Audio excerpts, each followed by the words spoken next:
know and inspire. So, have you ever had that feeling, that really strong internal conflict? Like, you know exactly what you should do. Stand up for yourself, maybe, or start that project, or even just, be kinder to yourself. Yeah, definitely. But then the moment comes, and it's like something else takes over. You get pulled back into the same old pattern. That feeling of being completely stuck. Uh-huh. It's so frustrating because your conscious mind is right there arguing for the change, right? But it feels like someone else has grabbed the steering wheel. And that specific struggle, that internal resistance, that's actually what we're digging into today, drawing a lot from the work of biologist Bruce Lipton. Ah, Lipton. Okay. His idea here is kind of a game changer, isn't it? He says you haven't really lost control. Exactly. You just don't realize who is actually driving. Because we have these two different modes running the show. The brain and consciousness. Precisely. And that's our mission for this deep dive, to really pull apart those two drivers. Because honestly, until you get how they work differently, especially their speeds, you're likely going to keep defaulting to, well, someone else's old programming. Right, regardless of what you actually want. Okay, let's unpack that core idea then. It's pretty wild. The brain is not the mind. It's not the self. Yeah, get this. Lipton argues if you think the physical brain is you, you've kind of already let the autopilot win the game. Okay, why? What's the brain's role then, if not me? Its function is purely technical. Think of it as the ultimate autopilot. It's a system built entirely for survival. Survival. Okay. It's not designed to think creatively or dream up new possibilities. Its job is to repeat. Repeat what? Repeat behaviors that worked in the past, or at least what it recorded as safe back then. It doesn't choose freely, it reacts. And here's the kicker. It's incredibly fast. We're talking milliseconds. Milliseconds. Wow. Okay, so that's the autopilot. What about consciousness? That's the real you, according to this model. That's the part saying, wait, I want something different. I believe I can change. I choose this new path. Okay. But, and this is crucial, consciousness is slower. It has to process new stuff, integrate it, make a deliberate choice. And that speed difference, that's where the conflict comes from. That's the core of the conflict. The autopilot brain reacts instantly based on old data, while your conscious choice is still booting up, so to speak. And this connects back to the biology. Lipton points out that your perception, your consciousness, is what actually influences your cells. It sends the chemical signals. The brain, the autopilot, just executes commands based on stored programs. So if the autopilot's running, it's constantly firing off those survival signals to your cells, which is why making changes can feel like you're fighting your own biology, even when your mind is totally on board. It's like the autopilot is running this old defensive software package, and it actively fights any new input from the conscious user just because it's new, unfamiliar. That's the dilemma, perfectly put. Think about the car analogy Lipton uses. You get in your car, right? You consciously decide on a new, exciting destination. You maybe even put it in the GPS. Yeah, that's the 5% conscious choice. Exactly.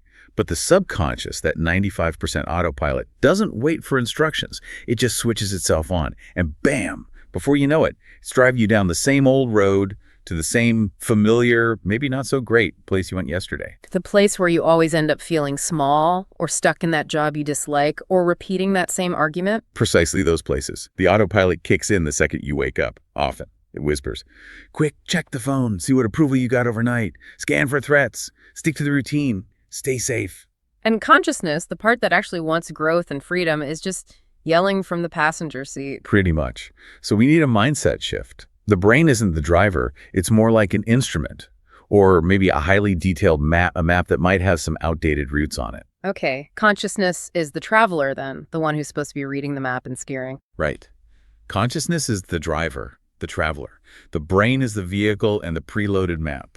So if the brain is just the instrument, the map, where did those initial map drawings, those old routes, come from? How did they get programmed in? That leads us straight into the programming issue. Yeah. Lipton really emphasizes those first 7 years of life. During that time, he says the brain isn't really analyzing. It's more like operating in a hypnotic state, a low-frequency theta wave state, just passively recording everything. Like a sponge soaking it all up. Exactly. Recording what felt safe, what felt dangerous, what you were told you could do, and maybe more importantly, what you were told you couldn't do. Almost like a surveillance camera running 247, capturing data without judgment. And that data becomes the default operating system later on. That's the idea. It forms the foundation. So if you tried speaking up and got shut down, the brain recorded. Warning. Speaking out, unsafe. Mm. If you reached for something you wanted and were told, no, you can't have that, or that's not for you, the brain logged. Mm-hmm. Limitation. Wanting leads to denial. So the subconscious programs that end up running our lives often boil down to these really basic defensive strategies. Survival means staying quiet. Survival means avoiding judgment. Survival means don't take risks. And this leads to that staggering statistic, the power ratio. Yeah, this is the part that really grabs people. This massive collection of stored programs, this survival-based subconscious, is running the show approximately 95% of the time. 95%. Which leaves our conscious choice, our actual desire for something new, for freedom, operating only about 5% of the day. That ratio feels, well, incredibly unbalanced, almost discouraging when you first hear it. It can feel that way. You're essentially trying to use 5% of your processing power to consciously override a 95% automated system built on deep-seated, often fear-based programs. Wait a second, though. If the subconscious is running 95% of the time on autopilot, how can the 5% of consciousness ever possibly make a dent? It sounds almost futile. That's the million-dollar question, isn't it? Yeah. But here's the key. The power of consciousness isn't about the amount of time it's active. It's about its quality, its focus and intention. Okay, how so? Think about it. The 95% is running on habit, on muscle memory. It's automatic, requires almost no focused energy. But the 5%, that's where awareness lives.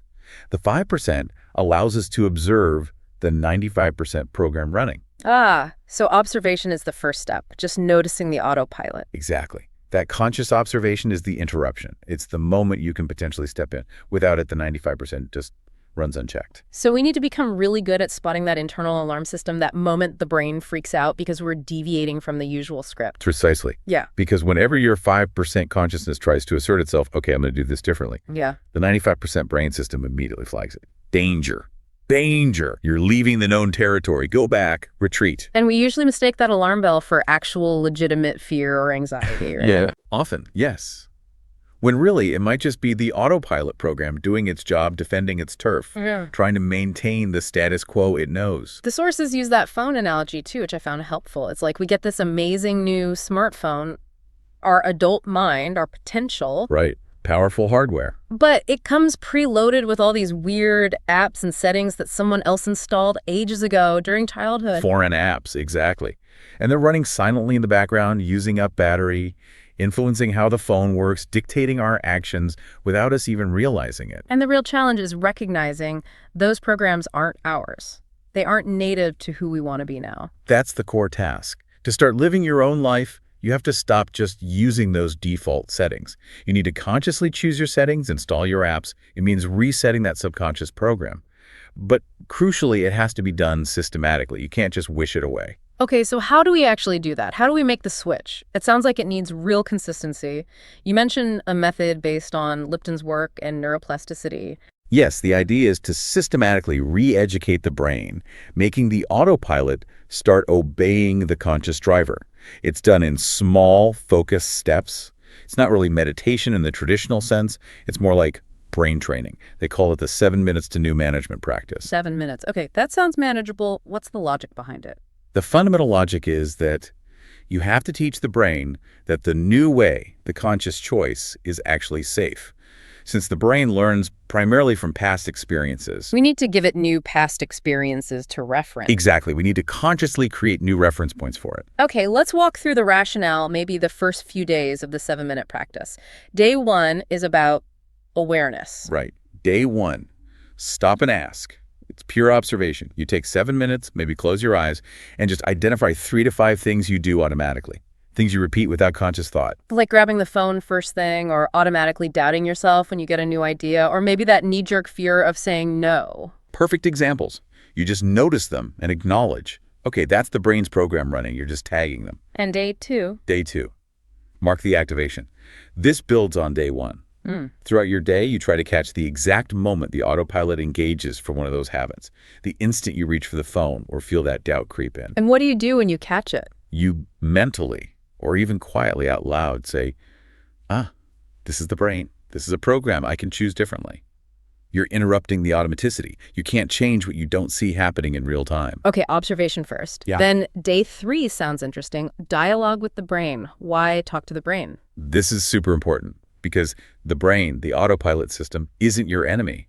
It genuinely thinks it's protecting you based on old data. It's wired for survival. So you need to acknowledge its intention. Exactly. You close your eyes, take a moment, and address the system directly internally. Something like, okay, brain, thank you. Thank you for trying to keep me safe all these years. I understand your job is survival, but right now I am taking the wheel. I'm choosing life, which includes growth and new experiences, not just baseline survival. So you're not fighting the fear, you're asserting calm leadership over the protective mechanism. Beautifully put, yes. You're acknowledging its role, but clearly stating there's a new manager in town. This simple act starts shifting the dynamic from the brain being purely defensive to being potentially obedient to conscious direction. That makes a lot of sense. You can't really reprogram something until you acknowledge why it was running that way in the first place. Okay, so once we've observed and acknowledged, the next days seem to focus on actually doing the reprogramming. Yes, days 4 through 7 are all about actively inputting the new script, using focused conscious intention. Day 4 is living the choice. And this heavily involves visualization. Why visualization? Because research shows the brain often doesn't distinguish clearly between a vividly imagined experience and a real one. Both create neural pathways. So for those 7 minutes, you close your eyes and mentally rehearse making the choice you usually fear, like confidently saying no, or starting that challenging task, or looking in the mirror and feeling acceptance. Exactly. Yeah. And here's the critical part. You have to focus on feeling the positive outcome. Feel the sense of freedom, the relief, the confidence, the success of making that choice, not the fear associated with it. You're building a positive neural association with a new behavior. Got it. Create the feeling of the win. Then day 5. Day 5, new affirmation. This reinforces the shift in identity. You take your 7 minutes and repeat maybe 3 times with real feeling. I am not the autopilot. I am the one in control. I choose from consciousness, not from fear. And really feel it. Yes, the source emphasizes feeling that conscious awareness kind of switch on as you say it. It's an embodied declaration, not just words. Okay. And day 6, rewriting the script. This sounds powerful, almost like time travel. It really is. This directly applies neuroplasticity. Yeah. You take your 7 minutes, recall a specific past moment where the autopilot won, where you backed down, gave up, or reacted out of fear. Oh, okay. A concrete memory. Yes. And now in your mind, you vividly relive that exact moment, but you change the ending.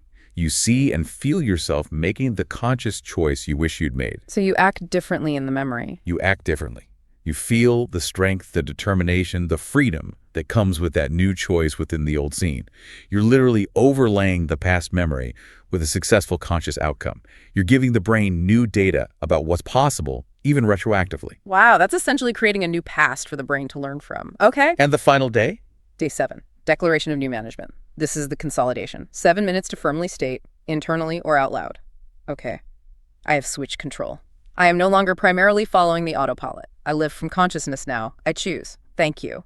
It's a statement of completion for that initial cycle, reinforcing the shift. So just by listening to this, hearing these ideas laid out, you start to feel it, don't you? That separation. Absolutely. If you've absorbed this deep dive, chances are you're already feeling a bit of that shift. The core realization is incredibly potent. You are the consciousness. You are the driver. The brain is the incredibly sophisticated vehicle, the autopilot system. You are not destined to just repeat the old routes. And the key takeaway seems to be that every single time you manage to consciously interrupt that 95% default pattern, even for a second, and intentionally say, no, I choose differently this time. You are literally reprogramming your biology. You're sending new signals down to the cellular level, telling the whole system who's actually in charge now. It's not just a nice thought. Lipton argues it's a direct intervention in your biological command structure. It makes you rethink what consciousness even is, not just thoughts floating around. But potentially the actual governing force that chemically directs the cells.